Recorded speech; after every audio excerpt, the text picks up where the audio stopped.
네, 엄근진 기자가 알려주는 대유잼 뉴스. 아, 지난번에 그 올해 바뀌는 세법 시행령 개정안 관련해서 몇 개 중요한 부분들을 설명해 드렸는데, 그때 좀 다 설명하지 못했던, 빠뜨렸던 부분들, 역시 또 중요한 내용을 계속해서 추가로 설명해 드리겠습니다.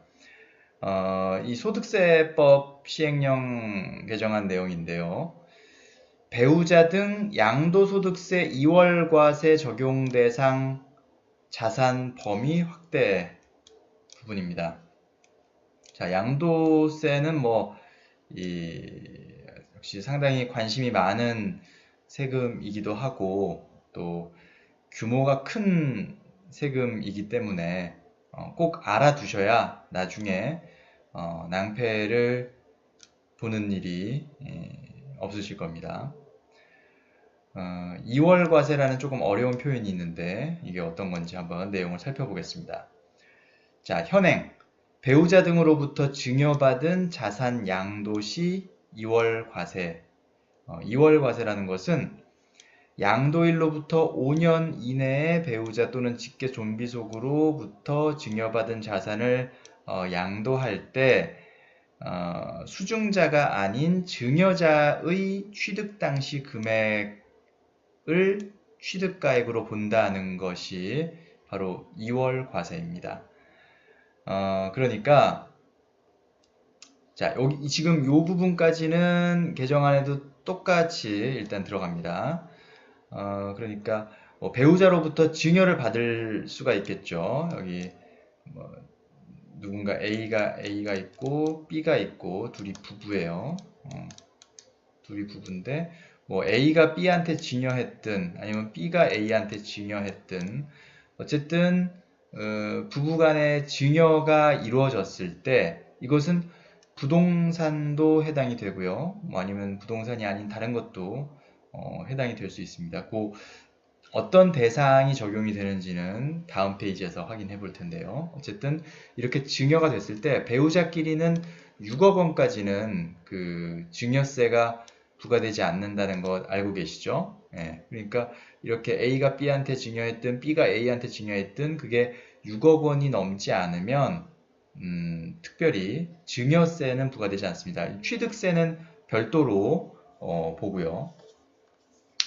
어쨌든 그런데 그러면 만약에 A가 B한테 증여를 했고 B가 이것을 양도했을 때 어떻게 보느냐라는 부분입니다. 그러니까 3억짜리 어떤 3억짜리 자산이 있었는데 그게 6억이 됐어요. 시간이 흘러서.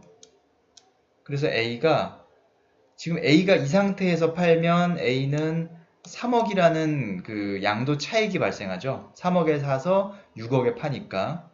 그러면 A는 어찌됐건 이게 만약에 주택이라고 치면 A와 B가 1세대 1주택자다. 그러면은 3억에 대해서는 과세하지 않겠죠. 근데 다주택자, 다른 주택이 하나 더 있을 수도 있고 아니면 이게 주택이 아닌 다른 무언가일 수도 있으니까요. 이 경우에 A가 이 6억 원으로 오른 집을 B에게 증여를 합니다. 그러면 B의 취득 금액은 6억이 되겠죠.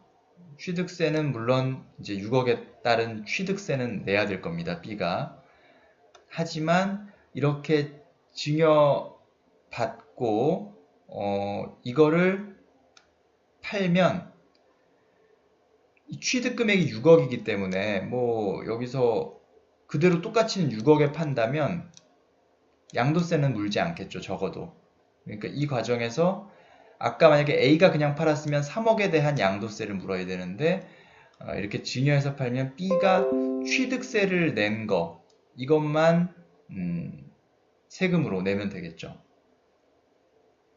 그런데 2월 과세라고 하면 이 양도일 B가 이 6억짜리 자산을 판 그 양도일로부터 5년 안에 5년을 거슬러 가서 5년 안에 배우자나 직계 좀비 속으로부터 증여받았을 경우 이 자산이요. 그런 경우에는 B가 아닌 A의 취득 당시 금액으로 보겠다는 겁니다. 그러니까 증여를 받은 그 자산을 5년 안에 팔게 되면 증여를 받은 그 시점의 기준의 가격이 아니라 그 전 사람, 증여해준 사람이 취득했던 가격을 기준으로 한다는 겁니다. 그러니까 결국은 3억을 취득 금액으로 보게 되고 6억을 이제 양도 금액으로 보게 되니까 양도 차익이 3억 이 계산이 되는 거겠죠. 자, 그러면 어떤 자산이 뭐가 바뀐 거냐? 적용 대상이 확대된 건데 그 전에는 이제 토지, 건물 또는 특정 시설물 이용권 이렇게 규정이 되어 있었습니다. 그러니까 뭐 부동산이 다 포함되어 있죠. 토지 아니면 건물. 그런데 중요한 게 분양권과 입주권이 빠져 있었어요. 그러니까 부동산을 취득할 수 있는 권리죠. 이러다 보니까 만약에 A가 3억 원의 분양을 받았는데 이게 시간이 흘러서 그러니까 아파트가 처음에 분양가가 3억인데 지어지는 과정에서 한 2년이 걸리죠. 지어지는 과정에서 프리미엄이 붙어서 이게 6억이 됐어요. 입주할 즈음에 됐을 때. 아직 A는 취득세를 내지 않았고요. 왜냐하면 이것은 부동산을 취득할 수 있는 권리이기 때문에 그 권리는 증여는 됩니다. 그러니까 B한테 이 권리를 증여하게 됩니다. A가. 그럼 B는 뭐 B가 와이프든 혹은 남편이든 B는 이걸 증여받는데 역시 이걸 취득세를 내지 않아도 돼요. 왜냐면 아직 준공이 안 됐기 때문에.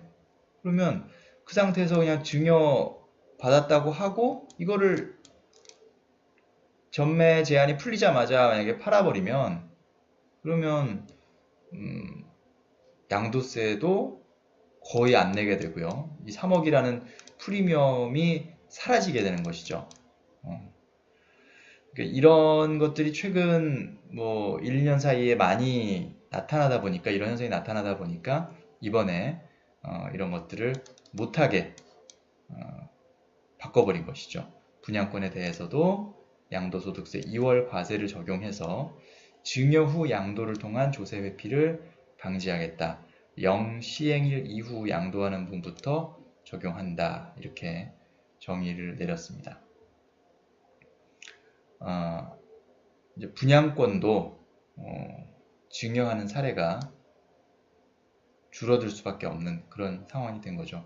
그러니까 분양권 증여가 그동안 상당히 많았죠. 작년 한 해. 바로 이런 부분들, 이런 양도소득세 2월 과세 부분도 있었고, 뭐 종합부동산세 이슈도 있었고요. 이런 것들이 다 이유가 있더라. 그래서 정부도 결국은 소득세법 시행령을 개정하게 됐다라는 내용입니다. 좋아요와 구독 많이 눌러주시고요. 다음에도 또 꼭 알아야 할 뉴스, 재미있는 뉴스로 찾아뵙겠습니다. 감사합니다.